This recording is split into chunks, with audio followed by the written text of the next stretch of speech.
Welcome to the deep dive. Today we're looking at a really pivotal moment in Vietnam's history, that period right after the French colonial rule ended. We're drawing on a recent History Journals episode that sort of unpacks that shift. Yeah, the transition from the first Indochina War into, well, what became the Vietnam War. Exactly. So our mission here is to get a handle on how Vietnam ended up becoming such a flashpoint in the Cold War. Right. And tracing those key events, the decisions made after 1954 that really ramped up the conflict. We know you want the key insights, so we'll extract the really core developments from the source material. Yeah, try and make sense of the complexity without getting bogged down. Okay, so 1954, the source really stresses this wasn't just an end point. No, definitely not. It was, in many ways, a beginning. The Geneva Accords of 54, they formally ended the war with the French. Okay. But crucially, they also laid out this temporary division of Vietnam right at the 17th parallel. Temporary division, so north and south. Exactly. In the north, you had Ho Chi Minh and the communists. They were, fresh off that major victory against the French at Dien Bien Phu. A huge psychological blow to the French, right? Absolutely. And it gave Ho Chi Minh enormous legitimacy. Well, in the south, what was the setup there? Well, initially it was Emperor Bao Dai, but the real player providing backing was the United States. Okay, U.S. involvement right from the start, essentially. Pretty much. And the Accords, they had this really important provision for nationwide elections in 1956. The idea was to reunify the country. Reunification through elections sounds, well, sensible on paper. It does. But, and this is a huge but, those elections never actually happened. Right. Why not? What went wrong there? Well, the main reason was fear. Ngo Dinh Diem, who had become the leader in the South, strongly backed by the U.S. And the U.S. itself, they were pretty convinced Ho Chi Minh would win in a landslide. Given his popularity after defeating the French. Exactly. It seemed like a very probable outcome. So they essentially canceled the vote. Wow. So that chance for peaceful reunification just gone. It really was a massive turning point. A potential off-ramp may be avoided. It definitely poured fuel on the fire for a future conflict. You really do wonder, what if? Let's talk more about Diem then. The U.S.-backed leader. What was his deal? Ngo Dinh Diem. He's, well, a complicated figure. Yeah. Very controversial. Right. His big selling point for the U.S. was his fierce anti-communism. Made him seem like the right guy for the Cold War climate. Is it always a but? But yeah, he was also a Catholic leader. And Vietnam is overwhelmingly Buddhist. That created friction right away. And his style of governing. It became more and more authoritarian, and his government was, frankly, riddled with corruption. Not a recipe for popular support. So how did people react, especially the Buddhist majority you mentioned? Well, it wasn't instant universal opposition, but it definitely grew. His government started persecuting opponents, cracking down on dissent. And religious groups, too. Yes, particularly Buddhists faced discrimination. And that really galvanized resistance against him in the South. It built up over time. Okay, so that discontent leads us towards the Viet Cong.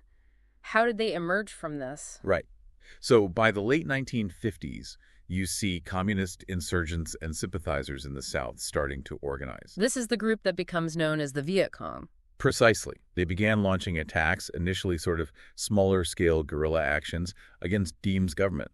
So an internal conflict starting to bubble up. Yes, fueled by that growing unhappiness with Diem. And was this purely a Southern thing, or did the North get involved? Good question. It didn't stay purely internal for long. By 1959, North Vietnam made the decision to officially start supporting the Viet Cong. Support in what way? Troops? Weapons? Yeah, sending advisors, weapons, supplies, helping with logistics down the Ho Chi Minh Trail, which was starting to develop. So the North is actively backing the insurgency in the South? Correct.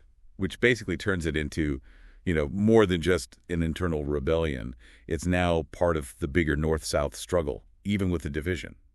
A proxy element starts creeping in. And meanwhile, the U.S. is watching all this. The source mentions the Domino Theory. How big a factor was that? Oh, huge. The Domino Theory was pretty much the lens through which the U.S. viewed everything in Southeast Asia then. Explain that for us again briefly. Sure. It's the idea that if one country falls to communism, the neighboring ones will inevitably topple too, like dominoes. So Vietnam was seen as the first domino. Exactly. The fear was if South Vietnam went communist, then Laos, Cambodia, Thailand, maybe even further.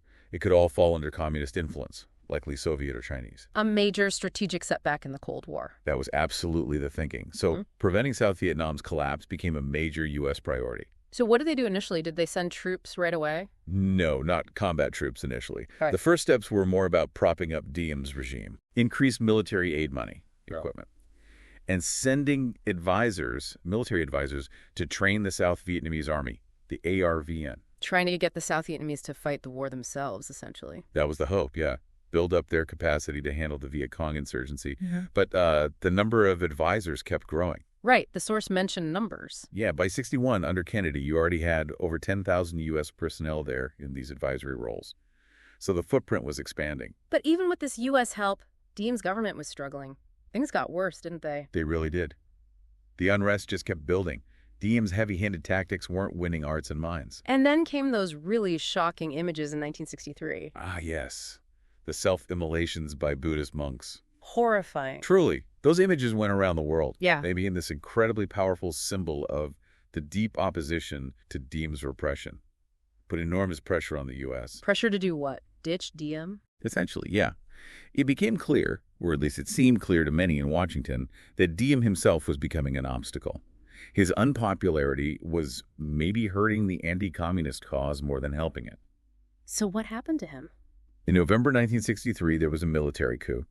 Diem was overthrown and assassinated. And the U.S. role in that?